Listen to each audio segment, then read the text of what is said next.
2020, as you know, had its ups and downs, not just COVID. You had racial tension, you had all these different kinds of groups that have basically split the country apart in a lot of different ways. So you have to deal with all of that. So, how you operate in that kind of situation. Well, what has happened is that the Floyd situation, as terrible as it was, has people thinking about maybe this isn't good that we're as a people this way. What can we do to change?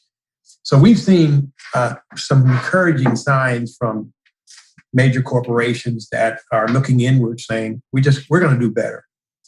And in the past, we might present our qualifications. We might go up and look at X, Y, and Z and try to make the best case we can why we're the most appropriate firm.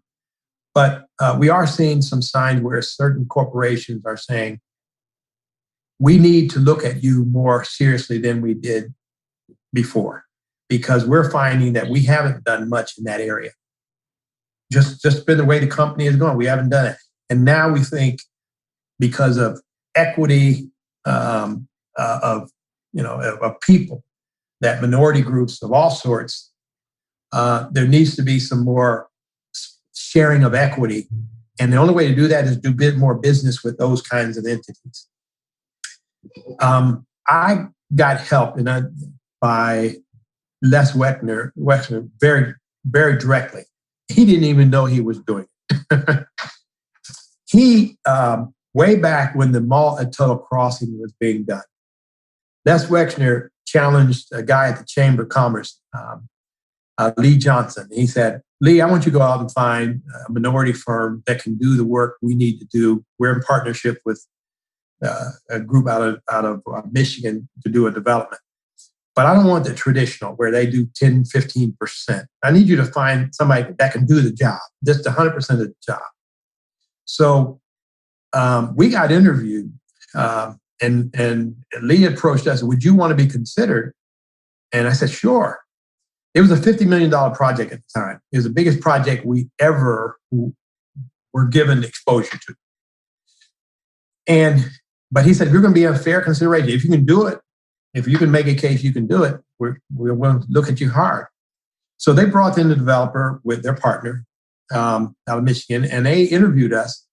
And they came to our office and they asked a bunch of questions, of which we said, this is terrible. We're never going to get the job. They asked the question, have you ever done a shopping center before?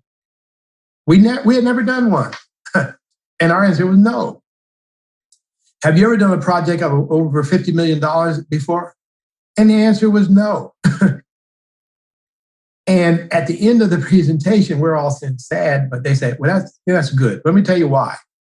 When we design our shopping centers, we have a person that leads that effort, and we don't want you designing something that's different than we know we want to achieve. So we're gonna set up our own designer to design this shopping center that you're going to take from that design direction and complete. But the fact that you never did a $50 million project, it means we're going to be the most important client in your office. Is that true? I said, yes, that's true. You're going to be, and so we're going to get more attention than you would give another project because we're the biggest thing in your office. And we were hired. The only reason we were considered is because Les Wexner put a mandate out. I want to see minority being part of our project, not just doing a percentage. So they were looking at us to do the lead, take the whole project and run with it. And our chance came because he did that. Now, what that did is it leveraged other $50 million projects. Because now we've done $50 million projects. Now we've done retail. And it gave us the ability to compete for other work we never would have had the opportunity had we not been given that first one.